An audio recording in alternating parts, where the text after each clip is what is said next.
Another day and we're back at it again. Today we're gonna try and get this valve cover painted with some good old battle can spray paint.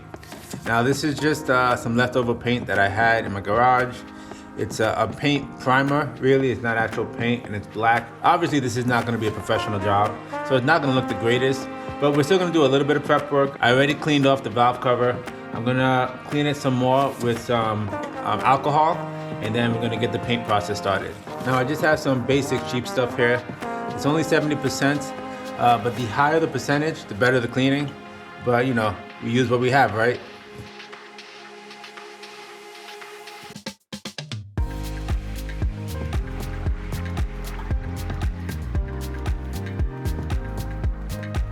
As you can see, very minimal dirt came off of it.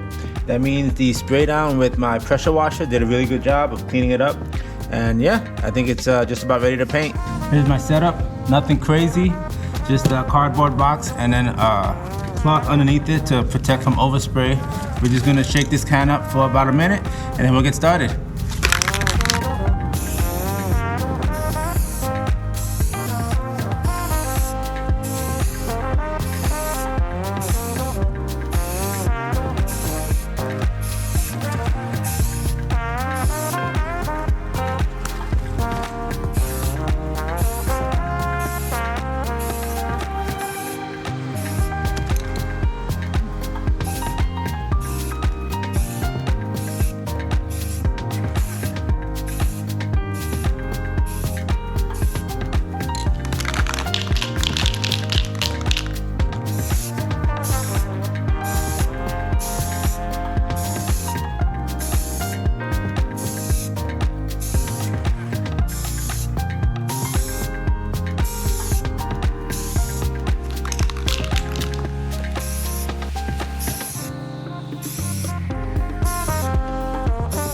While the first coat dries, let's get the spark plugs installed.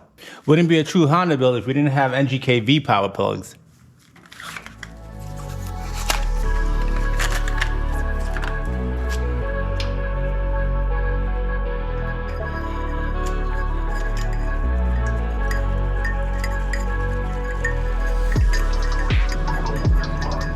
We just did the second coat on the valve cover and the spark plugs are in. So now we're gonna get the dump pipe all situated with the gaskets and get it secured.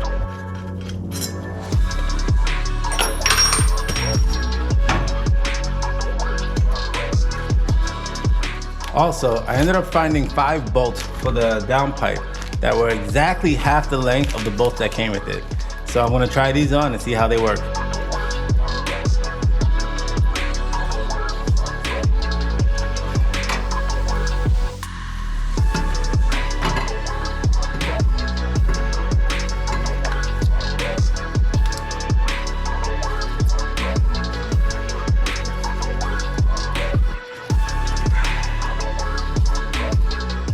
So it looks like the washers that come with it definitely won't fit. It's touching the weld, so, and then it's kind of like getting stuck, getting the bolt stuck. So I'm just trying to back the bolt up. Luckily, it was only hand tightened, but for some reason, it doesn't want to come out very nicely. So I'm just backing it up as much as I can. There we go. So I can get it hand loose if it wants to play. And then we'll just have to go with no washer, but we do have a gasket, so it shouldn't be a problem. Mind you, these bolts are exactly the same head as the one that came with the kit, just half the size. All the bolts are hand tight and looks like they all fit properly. They go in far enough to secure the down pipe, but not too far that it hits the end of the turbo. Call that a win. So we've done 3 coats of the paint on the valve cover, and it came out pretty decent. I mean, it is just primer, so it's not gonna be glossy or anything like that. Kind of just a matte look, which is kind of what I wanted. I did cover the holes for the spark plugs and for the oil cap, but this tape seemed to have come up when I was painting, so it might be a little black on this one, but the rest of them stayed down. Can't wait to see it once it's fully dry and we can remove the tape. Now we're gonna try and get this blow-off valve installed. I don't really have the correct tool to put this pin in, so I'm just using needle nose. It's gonna be a pain in the butt. I recommend getting the right tool, but shouldn't work. Let's get it installed. Be good to me, please. Ah.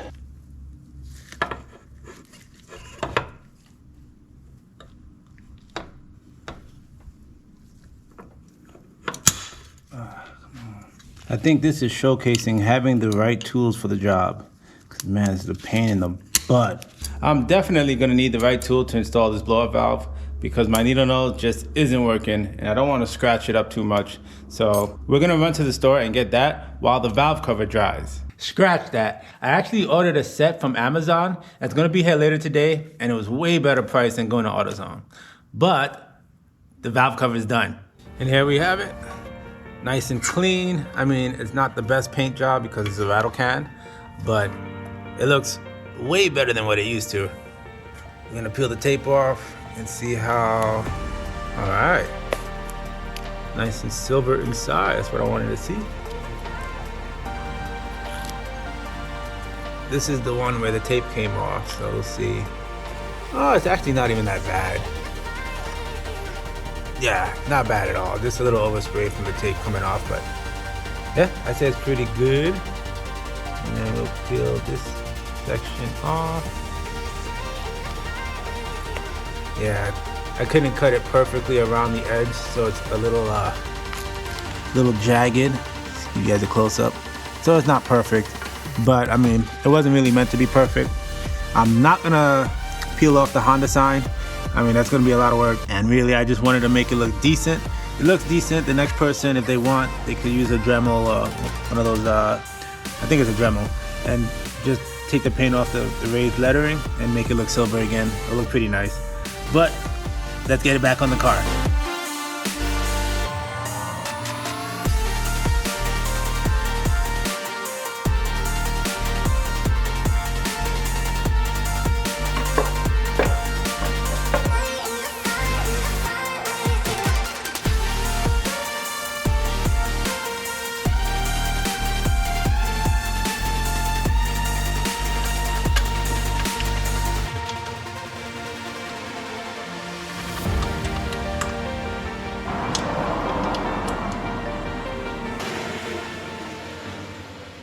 And here we are, 4 snap ring pliers for $14, or something like that. I don't know.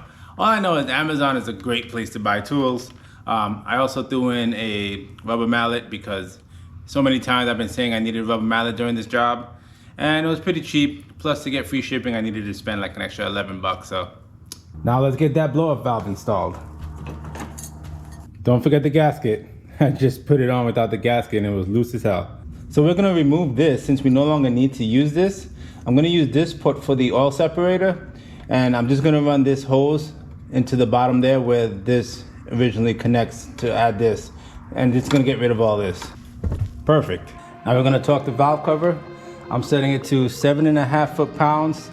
I hear it's usually around 7 to 7.2. I'm just doing a little more because I have an extension. And just wanna make sure it's sealed properly. I don't think half or 0.3 foot-pounds is gonna hurt. So start in the middle, and then we do top right, top left, bottom right, bottom left. Last thing we're doing for the night is getting the NGK wires installed. So we're just gonna replace them one by one, with the longest first, and then the shortest last.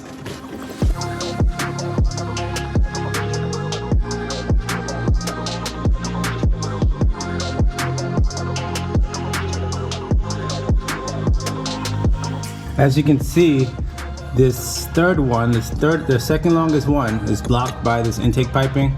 So I'm gonna have to remove this piping. Just gonna take it off here real quick, pull it out just so we can get this in, and then I'll tighten it back up. And there we have it. The spark plug wires are all set. Just for future reference, you do wanna put this in order from longest to shortest. Because I had put the second one in before the third one, the wire kind of overlapped and was kind of binding. So I did have to unplug the second one so I can get the third one in, and then plug the second one over the third one so that it all sits without stress. But I think that's all for today. I think what we're gonna do next is get all the hoses wired up, vacuum hoses. So we're gonna get this plumbed somewhere into the vacuum line. We're gonna get the wastegate plumbed up as well.